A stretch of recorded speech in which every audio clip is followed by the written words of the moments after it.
পশ্চিমবঙ্গে 2 দফা নির্বাচন হয়ে গেছে, আরও 6 দফা নির্বাচন এখনো বাকি। তৃতীয় দফা নির্বাচন আগামী 6 এপ্রিল।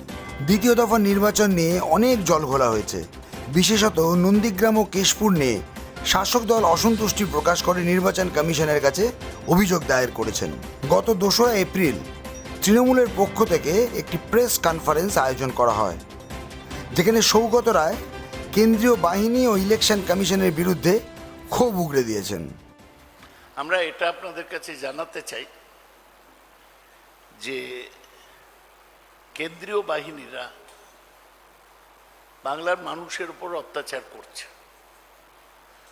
তাদের ব্যবহারে সাধারণ ভোটাররা ভয় পেয়ে যাচ্ছে। সব জায়গায়, দক্ষিণবঙ্গ থেকে উত্তরবঙ্গ, ওদের এই রুট মার্চ অমুক তমুকের মাধ্যমে ওরা যেখানে সেখানে লোককে লাঠি দিয়ে মারছে, ভয় দেখাচ্ছে। যদি ইলেকশন কমিশন এটাকে রিস্ট্রেন না করতে পারে, তাহলে আমাদের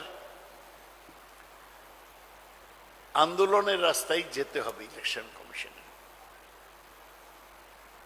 2, ইলেকশন কমিশন একদম ফেল করছে। ইভিএম মেশিন খারাপ হয়ে যাচ্ছে, কালকেও হয়েছে। কাল থেকে 326টা ঘটনা ঘটেছে ইভিএম এবং অন্যান্য গন্ডগোল নিয়ে, এবং সেন্ট্রাল ফোর্স হিংসাকে নিয়ন্ত্রণ করতে পারছে না। আমরা এর তীব্র নিন্দা করছি। আমরা বলতে চাই যে আপনারা খবর পেয়েছেন যে নির্বাচন কমিশনের ব্যর্থতা কোন স্তর অবধি। আসামে করিমগঞ্জে অশান্তি সৃষ্টি হয়েছে। করিমগঞ্জে সিটটার নাম হচ্ছে রাতাবাড়ি। সেখানে বিজেপির প্রার্থী তথা বিধায়কের গাড়িতে ইভিএম মেশিন নিয়ে যাওয়া হয়েছে। বিজেপি প্রার্থীর আত্মীয়র নামে এই গাড়ির রেজিস্ট্রেশন রয়েছে। কেন সেই গাড়ি ব্যবহার করেছে ইলেকশন কমিশন? ওরা অবশ্য এখন ওদের ভুল স্বীকার করে নিয়েছে। এই হচ্ছে এফিশিয়েন্ট ইলেকশন কমিশন। বিজেপি প্রার্থীর গাড়িতে ইভিএম নিয়ে যাচ্ছে। 2, সারা ভারতবর্ষে 5টা রাজ্যে নির্বাচন হচ্ছে। সব জায়গায় বিজেপির অবস্থা খারাপ। এবং আপনারা জানেন, তামিলনাড়ুতে ডিএমকে প্রধান এমকে স্ট্যালিনের মেয়ে এবং জামাইয়ের বাড়িতে আয়কর আধিকারিকরা হানা দিয়েছে। রাজনৈতিক প্রতিশোধ নেবার জন্য মরিয়া হয়ে গেছে বিজেপি। ওরা পরিবারতন্ত্রের জন্য স্ট্যালিনকে আক্রমণ করে না, ভুলে যান অধিকারী পরিবারের কথা। আমরা এর তীব্র নিন্দা করছি। 3, ওরা নির্বাচনে ফেক নিউজ, মিথ্যা খবর রটানোয় বিজেপি এক্সপার্ট। ওরা সেই কাল থেকে মোদি এবং অমিত শাহ তারা ফেক নিউজ ছড়াচ্ছে। প্রধানমন্ত্রী এবং স্বরাষ্ট্রমন্ত্রী তারা নন্দীগ্রামের ব্যাপারে মিথ্যা খবর ছড়িয়েছে। ওরা এটাও ছড়িয়েছে সোশ্যাল মিডিয়ায় যে প্রশান্ত কিশোর আর আইপ্যাক নাকি ছেড়ে চলে যাচ্ছে। ওরা বেপরোয়া। এই বিজেপি সেই পার্টি যারা এর আগে মিথ্যে খবর রটিয়েছিল চাকরি দেবার ব্যাপারে, বেকারি কমানোর ব্যাপারে, প্রত্যেকের অ্যাকাউন্টে 15 লাখ জমা দেবার ব্যাপারে। অমিত শাহ বিজেপির মোটা ভাই, তার সব নির্বাচনের ভবিষ্যৎবাণী ভুল হয়। দিল্লিতে দেখা গিয়েছে যে দুবার 2015 এবং 2020-তে ও নির্বাচনের ভবিষ্যৎবাণী ভুল প্রমাণ হয়েছে। বিজেপি 2 অক্ষরে যেতে পারেনি, 2 সংখ্যায় যেতে পারেনি। আমরা জানি যে এই পূর্বাভাস বিশ্বাস করার কোনো কারণ নেই। শেষে আমরা বলতে চাই যে আমাদের রিপোর্ট বলছে, বুথ রিপোর্ট, কর্মীদের রিপোর্ট, আভ্যন্তরীণ মূল্যায়ন, যে প্রথম 2টো ফেজে তৃণমূল কংগ্রেস খুব ভালো ফল করবে, আর মমতা বন্দ্যোপাধ্যায় নন্দীগ্রামে জিতে গিয়েছেন। ওটা মোদি বলছে যে নন্দীগ্রামে হারবে, তার কারণ মোদি মিথ্যে কথার ব্যাপারই। আমরা বলছি যে আমরা আমাদের খবর অনুযায়ী লড়ছি। আজকে মমতা কুচবিহার পৌঁছেছেন, এতদিন শুধু নন্দীগ্রামে লড়েছেন। আর নরেন্দ্র মোদী আর অমিত শাহ ওরা হচ্ছে পশ্চিমবাংলার ডেলি প্যাসেঞ্জার, ওদের কাজ হচ্ছে এখানে এসে মিথ্যা খবর, ভুয়ো খবর রটানো। আমরা এটা বলতে চেয়েছিলাম, এই ইলেকশন কমিশন তারা যে ব্যর্থ, করিমগঞ্জের ঘটনা আরেকবার এক্সপোজ করে দিল। যে পরিমাণ ইভিএম এর গন্ডগোল, যে পরিমাণ ইনসিডেন্ট, যে পরিমাণ ভায়োলেন্স হয়েছে, এই সবই আমাদের কাছে আই ওপেনার, চোখ খুলে দিয়েছে। এইটাই আপনাদের বলার ছিল, তাই তাড়াতাড়ি আপনাদের ডাকলাম। ঠিক আছে? হ্যাঁ, क्या?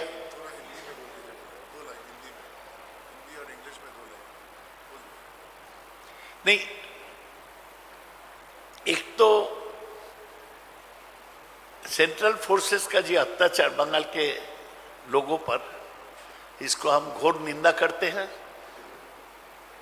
वो लोग का डराने से और लोगों पर अत्याचार के कारण वोटर डर जाते हैं। अगर इसी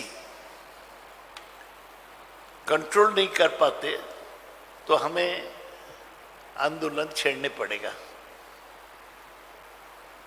ईवीएम खराब होते जा रहा है। 326 घटनाएं घटी है और इसमें हिंसा की घटना है। ईसीआई केंद्रीय बाहिनी, केंद्रीय फोर्सेस ये हिंसा की घटना कंट्रोल नहीं कर पाए हैं। इलेक्शन कमीशन कितना निकम्मा साबित हुआ। असम का करीमगंज में जो राटाबाड़ी एससी में जो ईवीएम एक बीजेपी का कैंडिडेट का गाड़ी में लिया जाता, इसको बारे में आपको पता चला। चुनाव आयोग इसके लिए अपना दोष स्वीकार कर लिया। डीएमके का नेता स्टालिन का बेटी और उनको दामाद पर आईटी ने छापा मारा। आज बीजेपी एक रिवेंजफुल पार्टी है। वो चुनाव का दिन तक लोगों पे जुल्म करने का कोशिश चलाएगा। इससे कोई फायदा नहीं होगा। बीजेपी फेक न्यूज, गलत खबर फैला रहे हैं। वो कभी बोलते हैं ममता बनर्जी दूसरा क्षेत्र से भी खड़े होंगे, झूठ। कभी बोलते हैं नंदीग्राम बीजेपी जीत गया, झूठ।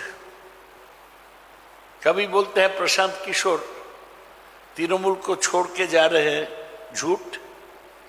यही बीजेपी के लोग अफवाह फैलाते हैं।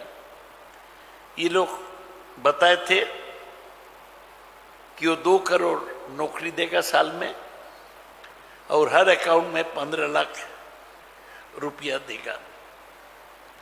ये आप लोग का याद होगा कि अमित शाह का जो भविष्यवाणी है, इलेक्शन प्रिडिक्शन, बराबर गलत होता है। दिल्ली के बारे में दो बार उनका प्रिडिक्शन गलत हुआ, राजस्थान के बारे में, छत्तीसगढ़ के बारे में, महाराष्ट्र के बारे में उसका प्रिडिक्शन गलत हुआ। मोटा भाई अमित शाह का कोई प्रिडिक्शन सही नहीं निकलता। और अंतिम में मैं बोलने चाहता हूं कि हमारा बूथ रिपोर्ट से, हमारा कर्मियों का रिपोर्ट से, हमारा अपना असेसमेंट से फेज 1 फेज 2 बहुत अच्छा रिजल्ट निकला और नंदीग्राम हमने जीत लिया है। यही सब बातें आपको कहना था। आप लोग ये शॉर्ट नोटिस में आए, इसलिए आपको शुक्रिया।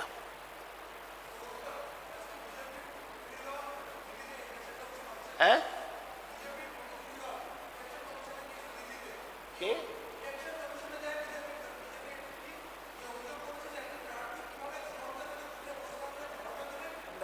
কথা বুঝতে পারছি। বলছি দাদা বিজেপি দিল্লিতে ডেলিগেশন পাঠিয়েছে কমপ্লেনিং এর একটা প্রার্থী কিভাবে ওখানে গিয়ে বসলো 2 ঘন্টার জন্য। দিল্লিতে ওদের আজকে একটা ও ডেলিগেশন। তো ফালতু কথা, ফালতু কথা। কোনো প্রার্থী বসেছে না বসেছে সেটা দেখার দায়িত্ব বিজেপির নয়, ইলেকশন কমিশনের নয়। একটা বুথে পুরো দায়িত্ব হচ্ছে প্রিসাইডিং অফিসারের। সে প্রিসাইডিং অফিসার মনে করেছে তাকে বসতে দিয়েছে, প্রার্থী মনে করেছে সে বসেছে। এর মধ্যে ইলেকশন কমিশনে বিজেপির মূর্খরা যাবে কেন? বলুন আর কিছু। হ্যাঁ, কোথায়? ডায়মন্ড দাদা আজকে ওরা বলছে ডায়মন্ড হারবারে দীপক হালদার আক্রমণ করেছে। নিজেদের মধ্যে ঝগড়া করছে আমরা কি করব? না, এগুলো তো সব বিজেপির নিজেদের মধ্যে ঝগড়া। দীপক হালদার তো সদ্য আমাদের পার্টি ছেড়ে গিয়েছে, বিশ্বাসঘাতকতা করেছে। বিজেপি আগে থেকে যারা করতো তারা রেগে গেছে, তারা ঝামেলা। সব জায়গায় তো আদি বিজেপি নব বিজেপির মধ্যে মারপিট হচ্ছে।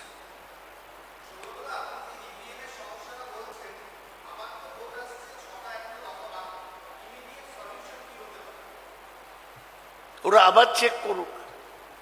ইভিএম আপনি জানেন যে প্রথমে হায়দ্রাবাদে তৈরি হয়, ইলেকট্রনিক কর্পোরেশন অফ ইন্ডিয়া। তার 3 লেভেলে চেকিং হয়। চেকিং হবার পর স্টেটে আসে, তারপর কনস্টিটিউয়েন্ট জেলায় আসে, তারপর কনস্টিটিউয়েন্ট। প্রত্যেক স্টেজে চেকিং বাড়াতে হবে। কেন ম্যালফাংশনিং ইভিএম পোলিং বুথে যাবে? কি অশান্তি হয় একটা ইভিএম খারাপ হয়ে গেলে। চলো, থ্যাংক ইউ, আপনারা এসছেন। Bureau report, Kolkata media.